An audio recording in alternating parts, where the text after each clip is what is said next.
Ketua Menteri Sarawak Datuk Patinggi Abang Johari Tun Openg mahukan supaya sektor awam negeri sentiasa mengambil sikap rendah diri dan mendengar pandangan rakyat untuk menambah baik perkhidmatan mereka. Beliau berkata bagi membolehkan kerajaan memahami bentuk penambahbaikan dan inovasi baharu yang diperlukan dalam melaksanakan tugas, mereka perlu terlebih dahulu mencapai persefahaman dengan kelompok yang terlibat secara terus dengan bidang tugas mereka, yakni rakyat dan perniagaan. Ketua Menteri Datuk Patinggi Abang Johari Tun Openg mengumumkan 2 bantuan tambahan kepada industri kecil dan sederhana IKS dan perniagaan mikro di bawah Bantuan Khas Sarawak Kusayang BKSS 7.0+.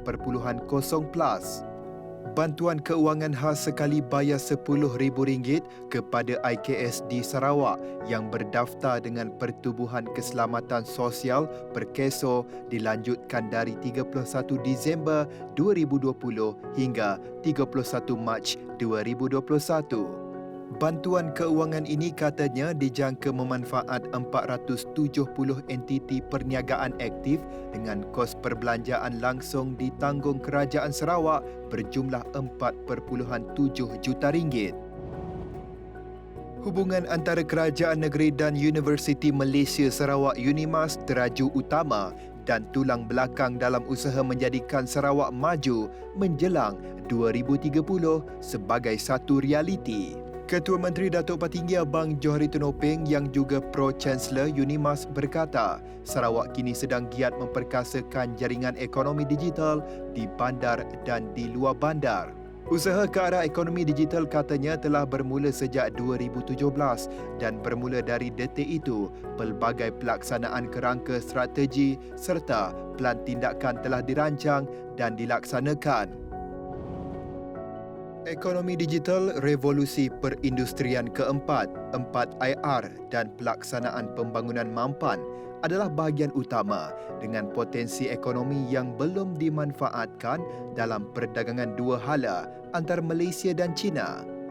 Perdana Menteri Datuk Seri Ismail Sabri Yaakob berkata, ketiga-tiga bahagian ini mempunyai potensi ekonomi yang belum dimanfaatkan walaupun pelaburan dan perdagangan dua hala antara kedua-dua negara berkembang pesat sejak 2009 yang mana China terus menjadi rakan dagangan terbesar Malaysia menyumbang 18.6% daripada jumlah perdagangan pada 2020.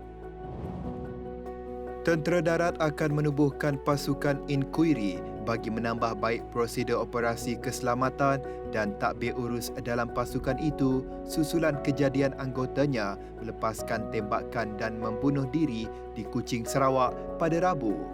Panglima Angkatan Tentera Malaysia ATM, Jeneral Tan Sri Afendi Buang berkata, penubuhan pasukan berkenaan adalah bagi mengelakkan kejadian seumpama itu berulang dalam kalangan anggotanya.